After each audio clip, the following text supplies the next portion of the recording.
Hello, my name is Jamie and welcome back to the channel. Unlike any other channel that showcases Pokemon Go PvP content, my channel exclusively showcases Shadow Pokemon. So if you're into that type of content, I'd appreciate it if you could like and subscribe. So let's get into today's video. Today we have a treat for you all. We have one of the elite battlers in the world, Matt Attack 1996, my faction teammate. Shout out Homeslicehomies. You can see by his silph record that he's a really impressive battler.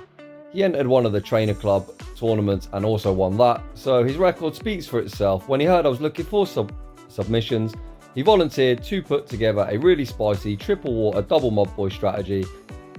He went on back-to-back 5-0s, and we are going to be showcasing one of them today. So I always have the debate, is it Swampert or Politoad? That is the better mod. Well, we're about to find out as we've got them both on the same team. This team is really weak to electric, so we see something like a Galvantula.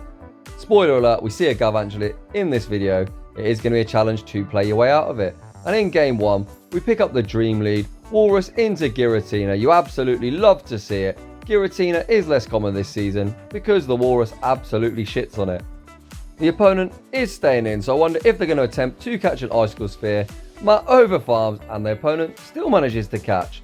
They catch though on a Sylveon, and we are going to bring in Swampert. With the chip damage, it is almost in Hydro Cannon range. This Hydro Cannon will not KO, however, we will be able to Mudshot down. Can we Mudshot down before they reach a move on 1 HP and a Dream? The Sylveon does make a move. Are they running double charm? Let's fucking hope not, because that team is toxic as fuck. We do farm down and we are loaded, full of energy. Back out comes the Giratina. I highly doubt they are going to shield, as they know they've got such a piss poor matchup against the Walrus. Earthquake lands and does huge damage.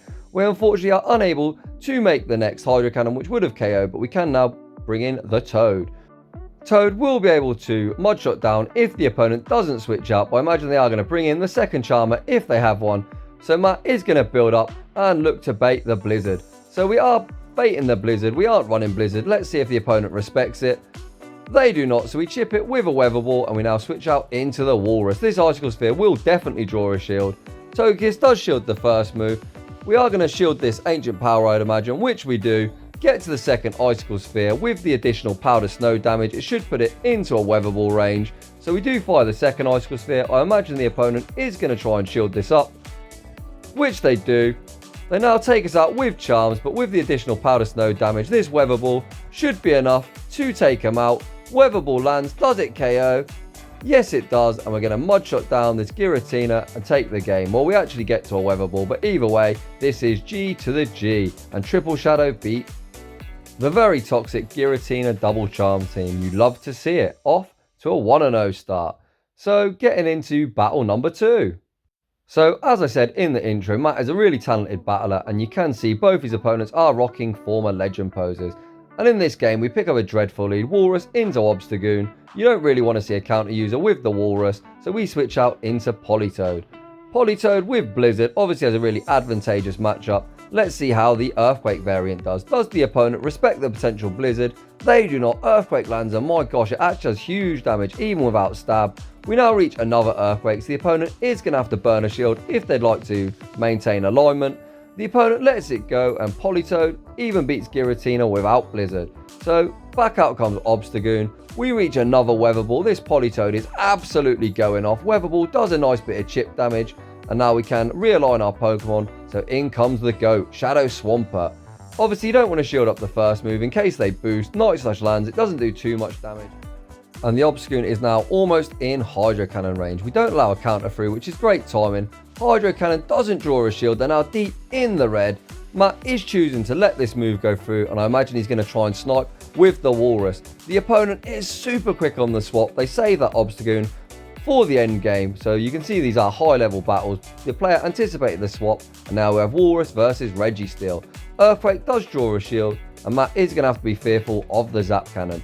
Zap Cannon has got a guaranteed chance to lower your attack, so we do shield a Zap Cannon, and now we are in the 1 shield. Matt is going straight Earthquake. Does the Registeel want to shield this up? Earthquake debuffed from Walrus is still going to do decent damage. It's now into the yellow.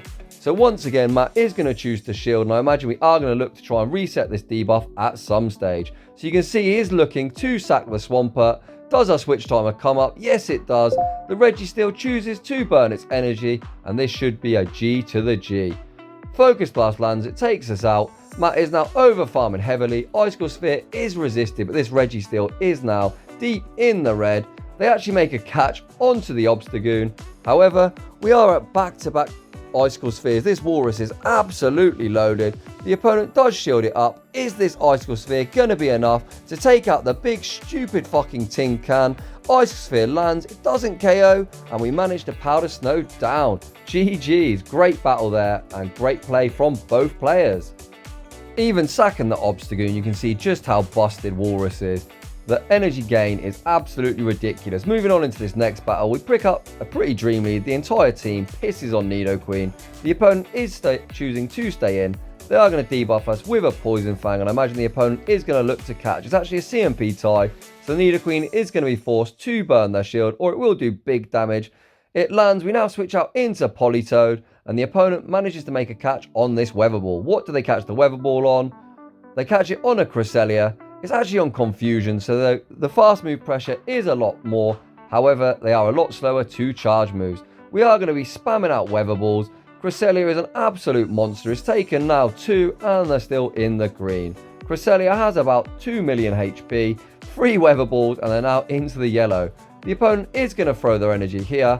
Is Matt going to choose to shield? Yes, he is. So it looks like we are making a play for switch, or at least looking to burn some shields. So we time our charge move correctly. We don't allow a free Confusion. This Weather Ball is going to land, and it is now in the red. The opponent dumps their energy, so they're not willing to shield. However, this is free farm for either Pokemon. Which Pokemon is Matt going to come in with? He comes back in with a Walrus. We commit to the Powder Snow down. So we are loaded full of energy. We all know that the Walrus is deadly. Out comes a Walrus of their own, and we are going straight Earthquake. No baits here. Earthquake does draw a shield.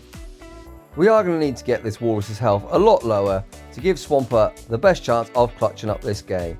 The opponent is going to still need to throw Earthquake. Match correctly shields an Earthquake, and now we are going for a bait. The opponent is likely to shield here because the Nidoqueen doesn't want to see ice. Little do they know we've got a Swampert in the back. So great shield bait from Matt. You can see in this scenario, the opponent was going to be likely to shield as they really don't want Nidoqueen versus Walrus. So we do manage to shield the Earthquake. The opponent is going to have to Earthquake to take us out here. And now the GOAT is about to do GOAT things. Out comes Swampert. No move is going to be too threatening. We can tank an Earthquake or an Icicle Sphere. The only other energy for an Earthquake. So Icicle Sphere lands.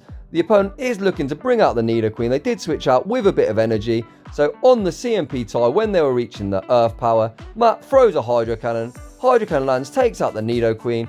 And despite Hydro Cannon being resisted, Swampert is absolutely fucking busted. Resist the Hydro Cannon is going to be enough to take that battle. So we saw a Cresselia in that game, which does beat all 3 of our Pokemon. And Matt still manages to pick up a really impressive dub, showcasing fantastic energy management. So in this next battle, we see a counter user in the lead, which is dreadful. Escavalier is the most dreadful of them all, as the Powder Snows would be resisted. We switch out into Politoad.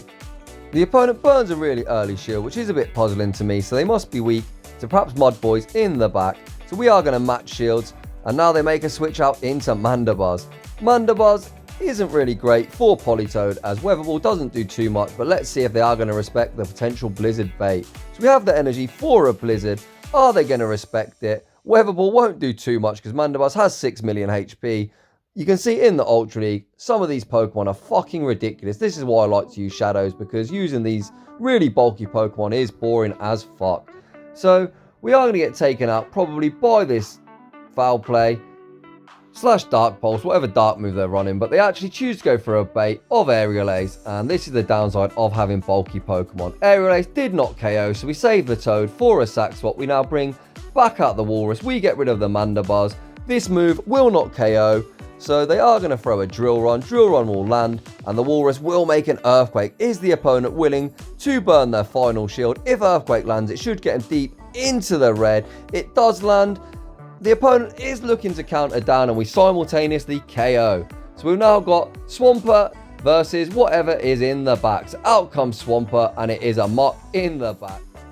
So we both have one shield. Obviously, Earthquake will one-shot. Hydro Cannon absolutely will not. Matt is going for the nuke. Does the opponent respect it? Get fucking wrecked, Mark. We now switch out into Politoad with the weather ball locked and loaded. I imagine the opponent is just going to save that shield for season 54 because that is a good game. Hashtag I'm not baiting. You love to see it. Another very impressive dub.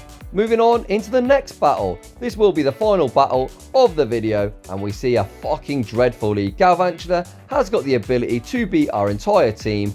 We are going to chip it with an icicle sphere, and now it is a bait game. Is the opponent going to go straight discharge, or are they going to throw a lunge bait? They're actually at 4, so they are baiting a potential energy ball. Matt, with his giant cojones, calls the lunge bait, and we now get to yet another icicle sphere. Icicle Sphere, even debuffed, will chip Galvantula as it is really squishy, and we've actually managed to get shield advantage from a dreadful matchup. So if you're the opponent, just go straight discharge, because going for a bait, you've managed to balls up a really positive matchup, and you've actually managed to go down shield. So we bring in Swampert. We are going to get rid of this pesky spider as soon as possible. See you fucking later, spider, and let's see if our double water is good in the back. Holy crap, we see a bullet seed user. So both of our remaining Mudboys, well, Politoad, sorry, isn't a Mudboy, but it does take super effective damage from bullet seeds.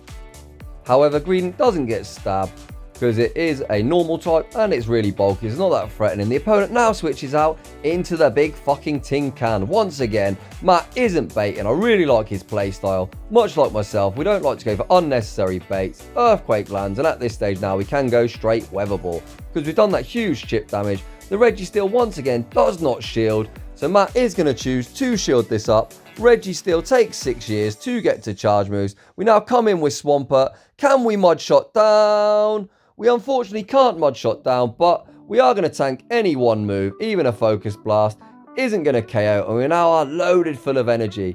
So we throw a Hydro Cannon. We are going to get to at least 2. First Hydro Cannon does draw a shield from the Greedent. This second one is going to do big damage because Shadow Swampert hits like a fucking truck.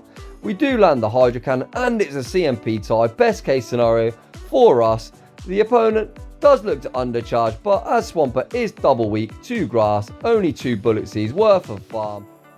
And now Politoad's bulk is going to be put to the test. The opponent goes for a body slam. We survive. We get to the weather ball. Is weather ball enough to take out the bulky Greedent?